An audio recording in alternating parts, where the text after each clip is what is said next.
जय श्री कृष्णा दोस्तों, मैं बहुत ही दुर्लभ एकादशी व्रत कथा सुनाने जा रहे हैं जिसको पद्म पुराण से लिया गया है। चैत्र शुक्ल पक्ष एकादशी को कामदा एकादशी के नाम से संबोधित किया जाता है। जिस प्रकार अग्नि अपने तेज से सभी प्रकार की वस्तुओं को जलाकर नष्ट कर देती है, उसी प्रकार कामदा एकादशी भी तेज युक्त होती है। इस व्रत के प्रभाव से व्रती के सभी प्रकार के जाने अनजाने भयंकरतम पाप भी नष्ट हो जाते हैं तथा पुत्र पौत्र आदि प्रदायनी सभी प्रकार के मनोरथ पूर्ण करने वाली होती है। इस दिन भगवान त्रिलोकीनाथ की पूजा मानसिक तौर पर करनी चाहिए, हवन करना चाहिए तथा 2 लवंग का सागार भी लेना चाहिए, जिससे मनुष्य की हर कामनाएं पूरी होती है। युधिष्ठिर ने पूछा, वासुदेव आपको नमस्कार है। अब मेरे सामने यह बताइए कि चैत्र शुक्ल पक्ष में किस नाम की एकादशी होती है।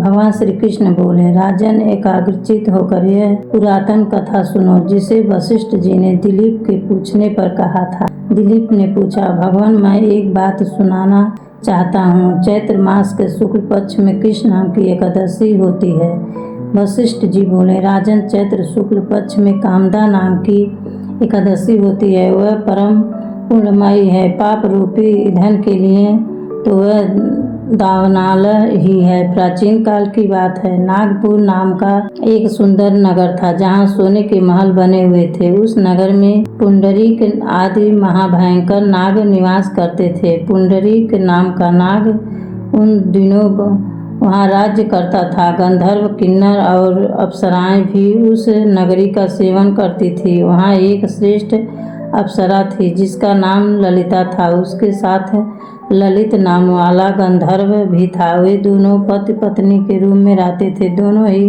परस्पर काम से पीड़ित रहा करते थे। ललिता के हृदय में सदा पति की ही मूर्ति बसी रहती थी और ललित के हृदय में सुंदरी ललिता का नित्य निवास करता था। एक दिन की बात है, नागराज पुंडरीक राजसभा में बैठकर मनोरंजन कर रहा था। उस समय ललिता का गान हो रहा था, किंतु उसके साथ उसकी प्यारी ललिता नहीं थी।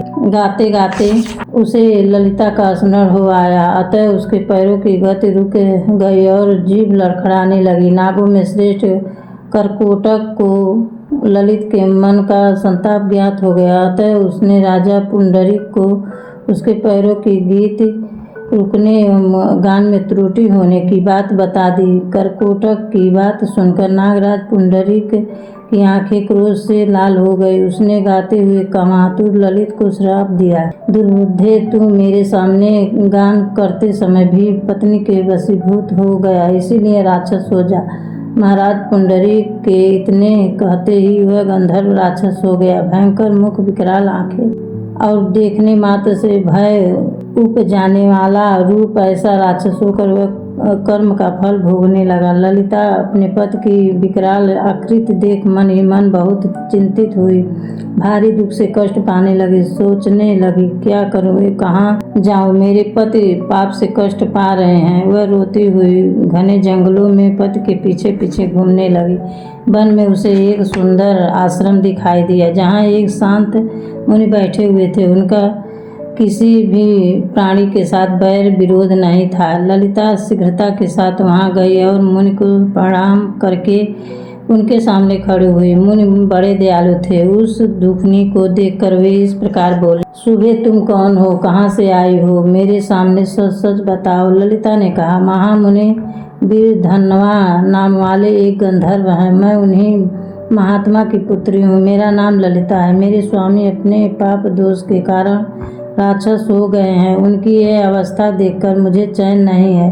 ब्रह्मान, इस समय मेरा जो कर्तव्य है वह बताइए। विप्रवर, जिस पुण्य के द्वारा मेरे पति राक्षस भाव से छुटकारा पा जाएं, उसका उपदेश कीजिए। ऋषि बोले, भद्रे, इस समय चैत्र मास के शुक्ल पक्ष की कामदा नामक एकादशी तिथि है, जो सब पापों को हरने वाली और उत्तम है। तुम उसी का विधि पूर्वक व्रत करो और इस व्रत का जो पुण्य हो उसे अपने स्वामी को दे डालो। पुण्य देने पर क्षण भर में ही उसके श्राप का दोष दूर हो जाएगा। राजन, मुनि का यह वचन सुनकर ललिता को बड़ा हर्ष हुआ। उसने एकादशी को उपवास करके द्वादशी के दिन उन ब्रह्मऋषि के समीप ही भगवान वासुदेव के श्री विग्रह के समक्ष अपने पति के उद्धार के लिए यह वचन कहा, मैंने जो यह कामदा एकादशी का उपवास व्रत किया है उसके पुण्य के प्रभाव से मेरे पति का राक्षस भाव दूर हो जाए। वशिष्ठ जी कहते हैं, ललिता के इतना कहते ही उसी क्षण ललित का पाप दूर हो गया। उसने दिव्य देह धारण कर लिया, राक्षस भाव चला गया और पुनः गंधर्वत्व की प्राप्ति हुई। नृप श्रेष्ठ वे दोनों पति पत्नी कामदा के प्रभाव से पहले की अपेक्षा भी अधिक सुंदर रूप धारण करके विमान पर आरूढ़ हो गए, अत्यंत शोभा भी पाने लगे। यह जानकर इस एकादशी के व्रत का यत्न पूर्वक पालन करना चाहिए। मैंने लोगों के हित के लिए तुम्हारे सामने इस व्रत का वर्णन किया है। कामदा एकादशी ब्रह्म हत्या आदि पापों तथा पिशाचत्व आदि दोषों का भी नाश करने वाली है। राजन, इसके पढ़ने और सुनने से वाजपेयी यज्ञ का फल मिलता है। जो मनुष्य इस कथा को पढ़ता और सुनता और इस व्रत को करता है उसके कई जन्म के पाप नष्ट हो जाते हैं। वह भगवान पुंडरीकाक्ष के घर में निवास करता है, उसके सब पाप समान भस्म हो जाते हैं।